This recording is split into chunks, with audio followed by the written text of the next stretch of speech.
आदित्य, तू पारूला दिलेलं वचन विसरलायस का? अरे लग्नाच्या बंधनात अडकताना तुम्ही एकमेकांना दिलेल्या वचनांना काही अर्थच राहत नाही. मग तू ऐक माझं, अहिल्या पारूच्या बाबतीत खूप इमोशनल आहे. तुम्ही जर का पळून गेलात तर ही बातमी समाजामध्ये पसरायला वेळ नाही लागणार आणि पारूची बदनामी होऊ नये म्हणून अहिल्या स्वतःहून तुमचं लग्न लावून दिलं. पण आता जर का तू अहिल्याला सांगायला गेलास आणि तिला कळलं की तू पारूशी आधीच लग्न करून बसलायस, तो धक्का तिला नाही सहन होणार. ठीक आहे, ठीक आहे, मी पारूला घेऊन पळून जायला तयार आहे. एक वेळ मी जरी तयार झालो ना पारूला इथून घेऊन पळून जायला, तरी पारूचं काय? ती नाही तयार होणार. तुम्हाला माहिती आहे ना तिचा स्वभाव. आदित्य, मी या गोष्टीला अजिबात तयार नाही.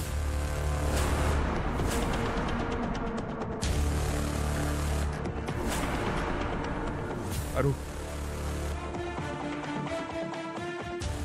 अरू,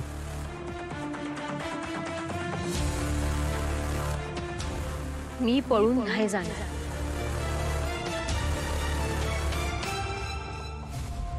पारू, हे बघ. श्रीकांत सर, हे बघा, काय बी झालं तरी मी पळून नाही जाणार.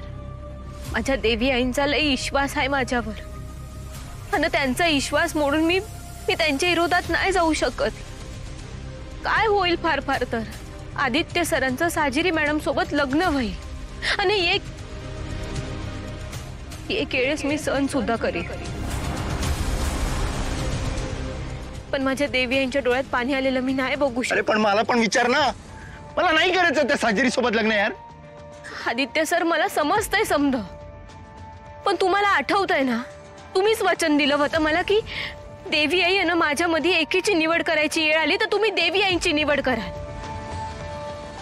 आणि आता जर देवी आईंना तुमचं लग्न साजिरी मॅडम सोबत व्हावं अशी इच्छा असेल तर तुम्ही देवी आईंची इच्छा पूर्ण करा प्लीज. आदित्य सर, तुमचं लग्न साजिरी मॅडम सोबत झालं तरी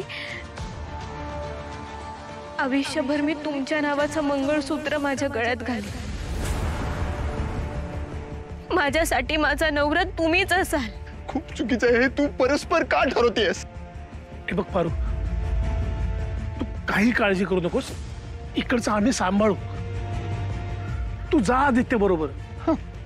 मी नाही म्हणलं ना, माझा जीव गेला तरी बी चालेल,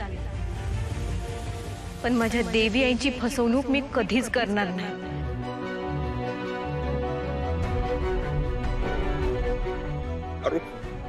पारू, मी तुम्हाला सांगितलं ना, अरू या गोष्टीसाठी नाही तयार होणार. पारू तयार नसले म्हणून काय झालं? तू तयार आहेस ना? तू जा घेऊन तिला.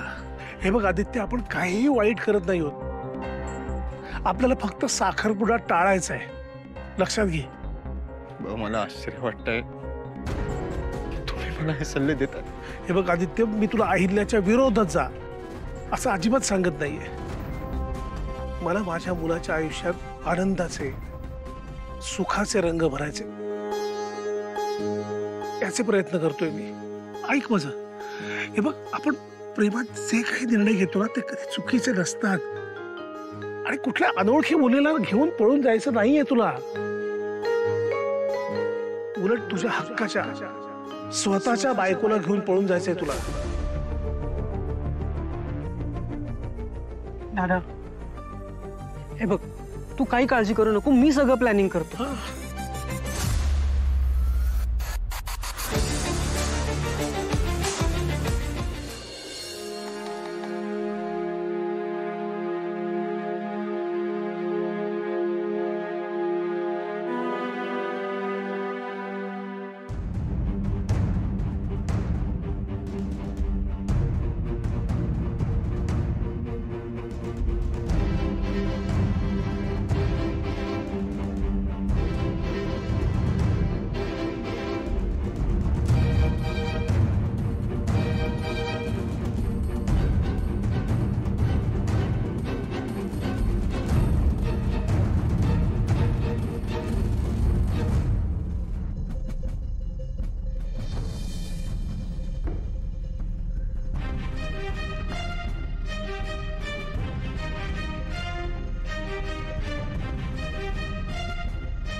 Paru, I am sorry. तू ऐकत नव्हतीस म्हणून मला हे करावं लागलं. माझ्याकडे दुसरा कुठला पर्याय नव्हता Paru. I am really sorry. चल, येईल कोणतरी. चल, वेळ नाही आपल्याकडे. हा चल चल.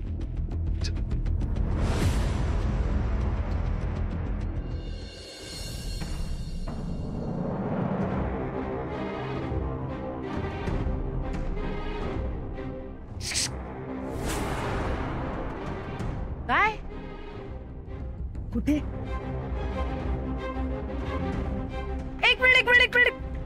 एक मिनिट थांबा. काय कुठे चाललात तुम्ही? आणि हिला असं घेऊन कुठे चाललात? काय झालं? बरी आहे नाही? पारू, काय झालं हिला? ही जिवंत आहे ना का गेली? दिशा, गप्प बसा. एकदम चुप. एवढं चिडलायस म्हणजे नक्कीच काहीतरी झालेलं आहे. एक सासूमा, दिशा, शांत राहा प्लीज. एक सासूमा. दिशा, गप्प राहा ना. काय झालंय? हे बघा, पारूला काहीतरी झालंय. कुठेतरी घेऊन चाललेत तिला. पारूला काय झालंय?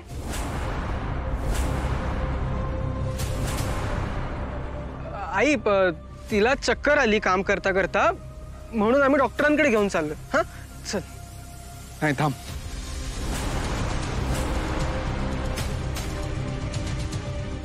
बस झालं. यात अजून नाही लपू शकत. आई, मी सांगतो तुला खरं. दादा,